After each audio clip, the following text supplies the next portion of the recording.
Kosong. Wah. Ini Bang, saya sering nonton sampai public speakingnya bagus Bang. Terus wawasannya luas. Itu sampai baca buku apa tuh Bang? Saya kan nggak pernah baca buku atau nggak suka baca. Itu tips tuh Bang, biar nggak kosong.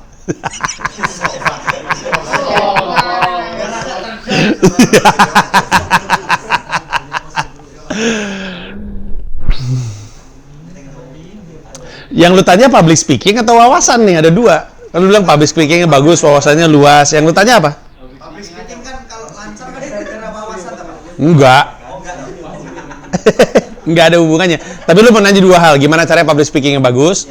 Dan gimana caranya wawasannya luas? Oke.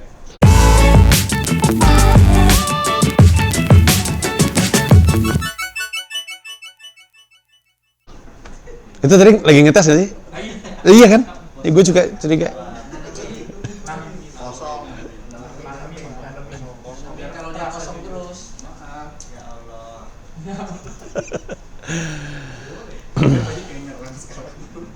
Kalau public speaking yang bagus itu,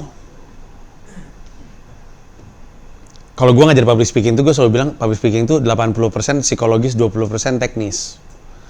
Kebanyakan kendalanya public speaking itu karena kita pikir public speaking yang bagus kayak orang lain.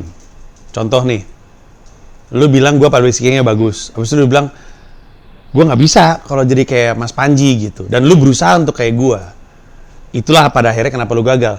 Tapi yang gue ajarin adalah justru public speaking yang bagus tuh bukan lu jadi kayak orang lain karena lu nggak akan pernah mampu. Lu hanya perlu tahu lu tuh biasanya ngomong kayak gimana dan gimana caranya nyaman dengan ini di atas panggung. Makanya sebenarnya yang stand up comedy itu sebenarnya harusnya udah aman dari sisi public speaking. Lu nggak perlu kayak gua gitu, nggak perlu kayak ini ngomongnya rapi banget, nggak perlu gitu. Public speaking cuma butuh satu hal, orang banyak ngerti sama omongan kita sendiri. Udah, semua orang ngerti omongan satu orang, udah itu doang kok. Selama itu tercapai, itu udah public speaking yang bagus. Jadi matriksnya itu bukan intonasi, bukan keras atau pelan suara, bukan gaya tubuh atau bahasa tubuh. Matriks kesuksesan public speaking adalah ketika kita sendiri ngomong sama banyak orang ngerti. Itu berarti public speaker yang baik sebisa mungkin itu empatik sama yang nonton. Kalau lu mau jadi public speaker yang baik, lu mesti mikirin perasaannya dia. Kalau di tengah-tengah lu lagi ngomong kemudian lu ngeliat ada yang ngantuk, lu mesti mikirin apa yang mesti gue lakuin supaya mereka nempel. Jangan ditabrak. Apa yang mesti gue ganti, apa yang mesti gue ubah. Public speaker yang baik tuh sangat mempertimbangkan penonton. Makanya gue tuh sering ngajar public speaking via ngajar stand up comedy. Jadi kalau ada korporasi gitu, misalkan ada sebuah bank gitu atau sebuah agency minta diajar public speaking via stand up comedy. Karena stand up comedy itu kan matriks kesuksesan kita kan perasaan orang ya. Jadi kita ngeraba mulu kan. Jadi kita ngeliat nggak kena. Public speaker yang lain tuh kalau ngomong aja. Dia pikir yang penting yang ada di kepalanya dia nyampe udah kelar. Padahal yang baik itu mempertimbangkan penontonnya. Termasuk menyesuaikan bahasanya, menyesuaikan analoginya, masuk dengan self-deprecating. Itu kan stand up tuh.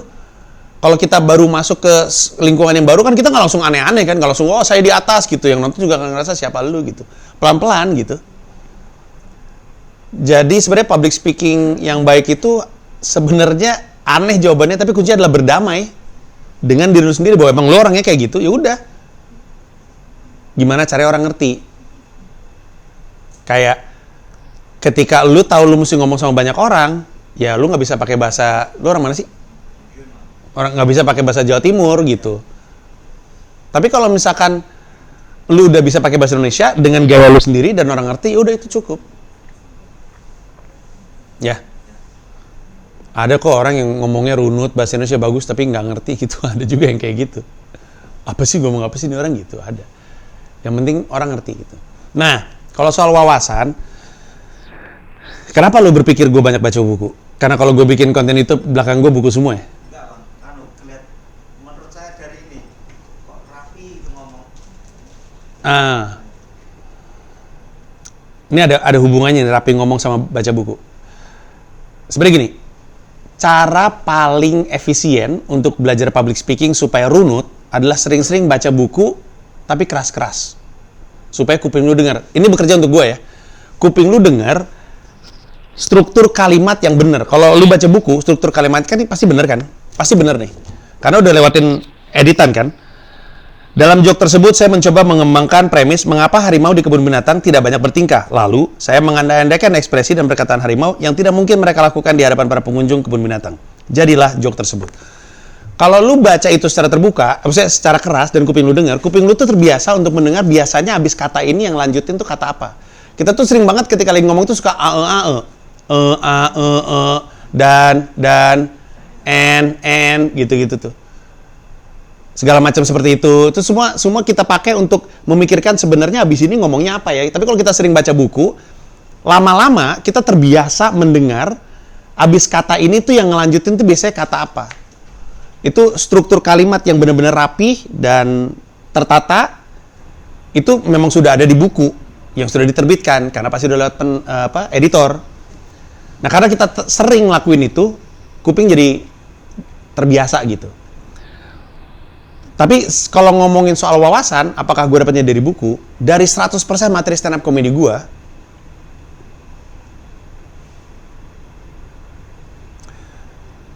70% dari ngobrol, 20% dari YouTube, 10% dari buku. 100 nggak tuh?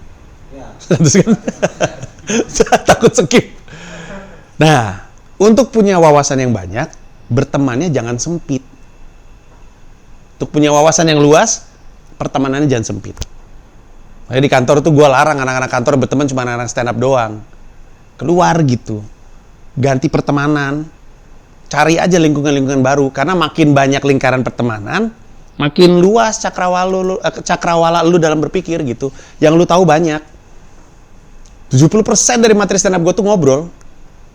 Termasuk ngobrol-ngobrol yang terstruktur kayak meeting sama Komnas HAM, Kontras, atau meeting sama organisasi non-profit, karena gue emang nyari materi stand up dari mereka. Gue suka gitu soalnya.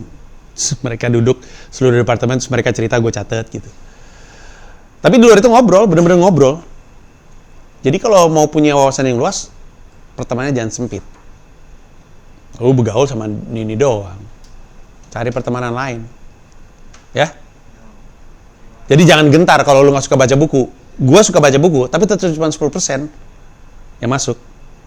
20% dari YouTube bahkan. Gue nonton video YouTube banyak banget yang jadi bahan materi stand up. Itu kalau lu inget Mesake Bangsaku yang gue ngomongin banyak tentang pendidikan, YouTube semua itu.